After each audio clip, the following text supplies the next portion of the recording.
কি তোমাকে কখনো মনে হয় তোমার ইমোশন তোমার কন্ট্রোলে নেই? পৃথিবীর মধ্যে কি হচ্ছে তুমি কোনো কিছু ডিসাইড করতে পারো না। তোমাকে কখন কোন সময় কিভাবে রিয়াক্ট করতে হবে, কিরকম ফিল করতে হবে তাও তুমি ডিসাইড করতে পারো না। আর যদি তুমি এটা করতে পারো তাহলে তুমি জীবনের প্রত্যেকটা স্টেজ, প্রত্যেকটা চ্যাপ্টার নিজের প্ল্যান অনুযায়ী চালাবে। একবার ইমাজিন করো, নারুটোকে যখন ভিলেজ রিজেক্ট করেছিল তখন সবাই দেখে মনস্টার বলছিল। এইরকম পরিস্থিতিতে তার কাছে দুইটা অপশন ছিল। প্রথম, সে সবাইকে হেট করে ডার্কনেসে চলে যায়, আর দ্বিতীয়, নিজেকে প্রুভ করা।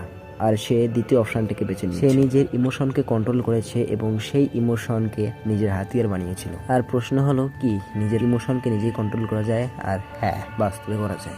নাম্বার 1, ওই সব জিনিস কন্ট্রোল করলো যা তোমার হাতে আছে, আর বাকি সবকিছু ভুলে যাও।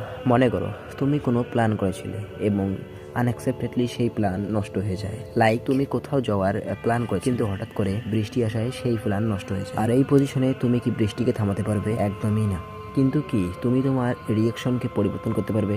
100% পরিবর্তন করতে পারবে। তুমি চিৎকার করতে পারো, তুমি মুড খারাপ করতে পারো, অথবা বিন্দাস প্ল্যান চেঞ্জ করতে পারো। আর তুমি এখানে লুফিকে দেখতে পারো। ওর স্বপ্ন ছিল পাইরেট কিং হওয়ার। সে কি কখনো এই কথা বিন্দুমাত্র টেনশন করেছিল যে দুনিয়ার লোক কি ভাববে? না, ও নিজেকে বেস্ট কিছু দিয়েছিল, আর যেটা ওর কন্ট্রোলে ছিল তার উপরে সে অনেক ফোকাস দিয়েছে। যখনই কোনো কিছুর ফেস করো, নিজেকে প্রশ্ন করো কি আমি এটা কন্ট্রোল করতে পারবো? যদি উত্তর হ্যাঁ হয় তাহলে ফোকাস করো, আর যদি না হয় তাহলে বাদ দাও। জীবন তখনই সহজ হবে যখন তুমি নিজেকে কন্ট্রোল করবে আর সবকিছুকে অ্যাভয়েড করবে যেগুলো তোমার হাতে নেই। নাম্বার 2, রিয়্যাক্ট করার আগে পজ। বর্তমান যুগে সবকিছু ফাস্ট হয়ে গিয়েছে।